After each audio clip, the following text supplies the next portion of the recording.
अऊज़ु बिल्लाहि मिनश्शैतानिर्रजीम बिस्मिल्लाहिर्रहमानिर्रहीम रब्बि इश्रह ली सदरी व यस्सिर ली अमरी वहलुल उक़दतम मिन लिसानी यफ़क़हू क़ौली रब्बि ज़िदनी इल्मा। प्यारी बहनों और मेरे प्यारे बेटे और भाइयों, मेरा ये व्लॉग बनाने का मकसद मैं आज आपको बयान करना चाहती हूँ, क्योंकि ये मेरा पहला व्लॉग है।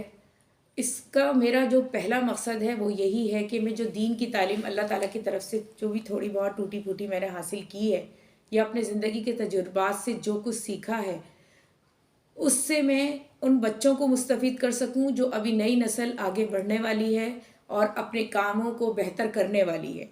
तो उसके सिलसिले में ये मैंने एक सिलसिला शुरू करना चाहती हूँ, जिसमें मैं काउंसलिंग क्लासेस भी लेना चाह रही हूँ और कुछ कुरान से जुड़े उन आयतों को जो हमारी ज़िंदगी में बहुत काम आने वाली हैं वो भी मैं आप लोगों को बताऊंगी। तो सबसे पहले हमें क्या चीज़ की फ़िक्र करनी है? सबसे पहले हमें अपनी आखिरत की फ़िक्र करनी है कि अल्लाह ताला ने इस दुनिया में जो हमें भेजा है वो क्यों भेजा है, हमारा क्या मकसद है। क्या हम आम इंसानों की तरह ज़िंदगी गुजारेंगे कि खाया पिया सो गए और फिर सुबह उठ के अपने ऑफिस चले गए, या हम थोड़े से वो इंसानियत वाली ज़िंदगी गुजारना चाहते हैं जो जानवरों से मुख्तलिफ? क्योंकि देखिए, जानवर भी तो यही कुछ कर रहा है, वो भी खाता पीता है, सोता है, बच्चे भी पैदा करता है और घूमता फिरता है। तो क्या इंसान और जानवर के अंदर कोई ख़ास फ़र्क नुमाया नज़र आना चाहिए? और वो क्या फ़र्क होना चाहिए? वो ये फ़र्क होना चाहिए कि उसे ये एहसास होना चाहिए कि वो पैदा क्यों हुआ है, उसकी ज़िंदगी का मकसद क्या है, अल्लाह ताला ने उसे दुनिया में भेजा क्यों है। उसे इसलिए अल्लाह ताला ने दुनिया में भेजा है कि वो कुरान सीखे, सिखाए और आगे बढ़ाए। और अब या अगर ख़ुद किसी वजह से वो नहीं सीख सका या उसे कोई मसला हुआ है तो वो अपने बच्चों के ज़रिए इस काम को आगे बढ़ाए। अब चूँकि अल्लाह ताला ने मुझे तो किसी औलाद से नवाजा नहीं है, तो अब मैं यही कर सकती हूँ कि मैं जितने भी इस तरह के काम करूँ तो मेरे लिए सदका जारिया बने, और जिन बच्चों को मैं पढ़ा चुकी हूँ और आइंदा भी इंशाल्लाह पढ़ाऊँगी वो मेरे लिए सदका जारिया बने। तो मेरी मकसद ज़िंदगी का यही है कि जैसे एक शेर आप लोगों ने सुना होगा कि मेरी ज़िंदगी का मकसद मेरी दी की सरफराजी, मैं इसीलिए मुसलमान, मैं इसीलिए नमाजी। तो बात सारी ये है कि जब अल्लाह ताला ने हमें पैदा किया है और हमें अच्छे कामों की तरफ चलने से हमें हमारे अपने फ़वाइद सामने आ रहे हैं, तो उन चीज़ों को हम क्यों नहीं समझ पा रहे? इसकी सबसे बड़ी वजह यह है कि हम कुरान को तर्जुमे से नहीं पढ़ते।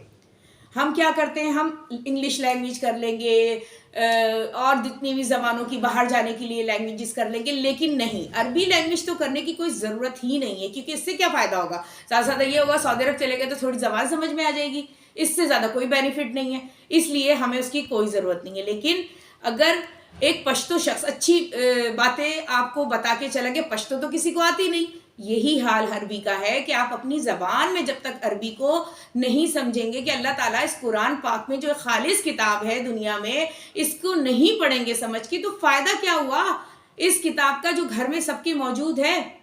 सिर्फ चूमने के लिए, ये शादी में रुखसती के लिए आपने इसको इस्तेमाल कर लिया?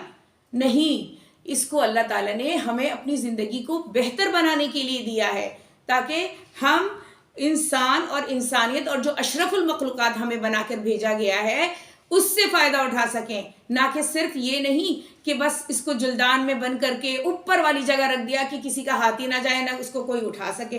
जबकि आपको कुरान पाक को हमेशा ऐसी जगह रखना ही चाहिए कि बार बार इसको निकाल के इसमें देख सके कि इसको ज़िंदगी का क्या है। अगर आपको कोई मुश्किल पेश आती है तो आप बंद कुरान खोलें, देखें, आपको उस पेज में ज़रूर अपनी उस मुश्किल का हल नज़र आएगा।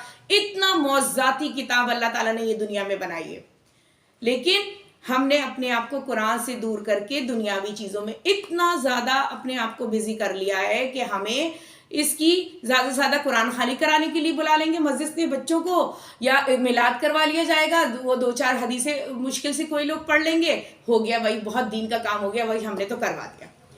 जनाब, इस तरह ज़िंदगियाँ गुजर गई, लेकिन अब ऐसी ज़िंदगियाँ नहीं होनी चाहिए, क्योंकि अब हम बिल्कुल क़यामत के दहाने पे खड़े हैं।